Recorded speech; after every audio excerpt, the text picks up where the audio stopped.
Je vous écoute. Bonsoir et tout d'abord, grand merci de me donner l'opportunité de partager avec vous. C'est vraiment pas autre chose que du partage, une innovation qu'on avait mise en place en 2014, donc sous l'appellation effectivement d'Homecare, c'est-à-dire 2 équipes. On va parler. Ça veut dire ça, Homecare? 2 équipes? 2 équipes d'accompagnement au domicile sur tout ce qui est environnemental et centré sur l'aidant. Parce qu'on part du principe que la base, surtout quand on parle de prévention, c'est vraiment le couple aidant aidé. C'est-à-dire la personne qui entre dans la dépendance, de toute façon elle entre dans le 3e monde, donc si elle n'a pas le code et le langage, si elle n'est pas accompagnée, elle ne s'en sort pas. Et d'autre part, elle s'appuie de plus en plus, au fur et à mesure que la dépendance apparaît au niveau de la personne âgée, elle s'appuie de plus en plus sur l'aidant, et à un moment donné, ça risque d'exploser. Et donc passage aux urgences. Donc nous avons eu l'idée de créer 2 équipes, une équipe centrée sur les urgences, une autre sur les danses. On est parti de 2 exemples très simples. Un exemple où la personne âgée vient accompagnée de sa fille en consultation chez le médecin généraliste. La consultation se déroule très très bien, mais au bout d'un moment, l'aidante qui n'en peut plus de supporter son parent dépendant explose. Elle n'en peut plus, elle pleure, etc. Le médecin peut éventuellement se trouver démuni par rapport à cette question-là, comment pouvoir aider cette personne-là qui n'est pas ma malade, etc. Si on propose aux médecins généralistes, mais idem aux pharmaciens, infirmiers libéraux, etc., une équipe pluridisciplinaire, on revient sur la notion d'équipe, avec différentes sphères d'action, je pense qu'on sera littéralement dans la réécriture du médico-social. L'autre exemple, c'est par rapport aux urgences, la dame qui a 81 ans, qui n'est pas du tout dans la sphère des soins, et qui, en plein milieu d'après-midi, chute. Elle est transportée aux urgences, le temps de la consultation, le temps de la radiographie, le temps du plâtre, arrive 21h. Plutôt que la garder éventuellement aux urgences la nuit, attendre le lendemain matin que l'assistante sociale travaille sur un plan d'aide amélioré au niveau du domicile, nous on propose un retour sécurisé au domicile. Donc Homecare, c'est vraiment 2 entités spécifiques, une environnementale, une au niveau du soin. 2 équipes très légères. On parlait de simplicité tout à l'heure. Je pense qu'il faut être très simple, très basique, et partir de la réalité des gens. Des gens, c'est-à-dire pas forcément malades, des citoyens qui deviennent dépendants et qui deviennent éventuellement malades. Constitution de chaque équipe. L'équipe urgence nuit, comme son nom l'indique, elle intervient au niveau des urgences, infirmière, aide-soignante, auxiliaire de vie. On rajoute une auxiliaire de vie, parce que cette pauvre dame qui s'est fracturée au niveau du bras, il faudra bien préparer le repas, etc., etc. Au niveau de l'équipe de soutien aux aidants, ce sont les travailleurs sociaux, comme j'ai dit tout à l'heure, psychologues, ergothérapeutes, assistants sociaux, et un nouveau métier qui ne se fait qu'à Bordeaux, une licence professionnelle, et le métier s'appelle TCAPSA, je suis désolé, encore un acronyme, technicien coordonnateur de l'aide psychosociale aux aidants. L'équipe urgence nuit au niveau du fonctionnement. Si on décortique, je trouvais intéressant de partir d'où ça venait. Si on décortique l'équipe urgence nuit, donc les horaires, c'est un binôme la nuit, infirmier aide-soignant, de 20h à 3h de 17h à 3h du matin.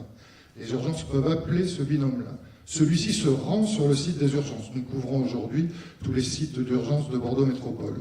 Se rend au niveau des urgences. On n'attend pas la réception d'un dossier. Va effectivement évaluer au niveau infirmier les capacités de l'équipe pour absorber ce retour à domicile, discute avec l'interne et l'urgentiste pour voir si c'est bien calé au niveau médical et surtout voit quand même la personne si elle est bien d'accord pour rentrer. Et ce binôme-là suit l'ambulance et donc ça permet aussi à la personne âgée de retrouver au domicile les mêmes personnes qui étaient à l'hôpital et avec tous les autres soignants. On parlait d'équipe, c'est pour ça que je parle de reliance, de lien. Il manque en fait du lien et du lien dans notre société. Donc l'objectif, c'est d'amener un petit peu tout ça. Le lendemain matin, c'est un trinôme. Infirmière, aide-soignante, auxiliaire de vie. L'infirmière, immédiatement, et ça on est très exigeant là-dessus, prévient le médecin généraliste, qui n'est pas forcément informé que sa patiente a été hospitalisée la veille, etc. L'aide-soignante fera ses actes, etc. L'objectif, c'est de relier, comme je disais, tous ces mondes-là au niveau du soin. On s'était donné comme objectif 5 jours maximum, parce qu'elle travaille aussi immédiatement sur un relais potentiel avec des infirmiers libéraux. Et effectivement, après plus de 460 situations depuis avril 2014, on est à 5 jours de prise en soin, donc on est réellement dans ce que je voulais, à savoir pas comme le percepteur qui nage la brasse à l'envers, mais réellement la brasse réelle, même si je suis un piètre danseur. Donc l'équipe de soutien aux aidants, elle aussi c'est une équipe, pourquoi pluridisciplinaire? Parce qu'on s'enrichit effectivement, comme disaient les collègues précédemment, des éclairages des uns et des autres. On ne parle pas dans cette équipe de soutien aux aidants de pathologie, ou quoi que ce soit, on parle vraiment de dépendance et d'aidants. systématiquement, là aussi, un retour des actions est mis en place au niveau du monde libéral, que ce soit pharmacien, que ce soit infirmier, que ce soit médecin. Tout ceci est lié par le biais de PACO, parce que nous aussi nous utilisons PACO, je suis désolé de le redire, effectivement ça fonctionne bien. Alors la première année, parce qu'on peut se dire au niveau du financement, comment ça fonctionne, etc., nous avons été suivis par l'ARS, qui nous a donc donné une ligne de crédit non reconductible, et depuis mai 2015, nous sommes dans le PRK, au niveau de Bordeaux. Quelques chiffres, juste rapidement, et après je m'arrête là. Donc comme je le disais, l'équipe Urgence Nuit, c'est 460 retours sécurisés.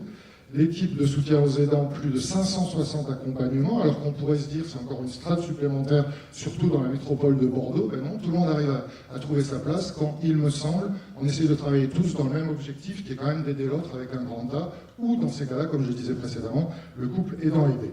L'équipe Urgence Nuit, ça n'étonnera pas les libéraux, 60% de chute, en fait, par rapport au séjour aux urgences, et 50% des situations sont transmises à l'équipe de soutien aux aidants.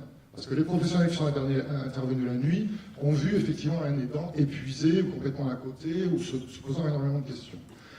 L'équipe de soutien aux aidants, la demande des aidants, et ça c'est intéressant et c'est un petit peu un pied de nez par rapport à ce qu'on entend au niveau du répit, c'est en fait 32%, c'est réorganiser les aides à domicile.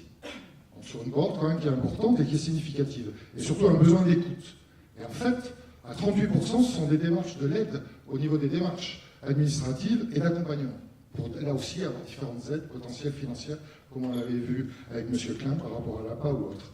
Et surtout, et ça je trouve intéressant par rapport à l'amplitude que ça peut prendre, pour un tiers des situations, donc sur la cohorte de plus de 500, il y a à chaque fois pour une situation sur ces tiers, 3 actions minimum qui sont réalisées dans des domaines type administratif ou médico-social, etc.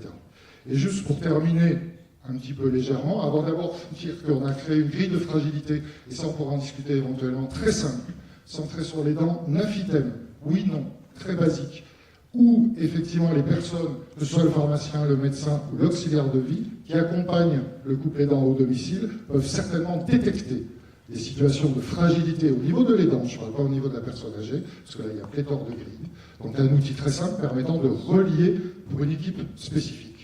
Et je terminerai donc par une citation de Leclésio qui parle de l'infiniment ordinaire, parce que je pense que c'est là que ça se joue, et ça se joue maintenant.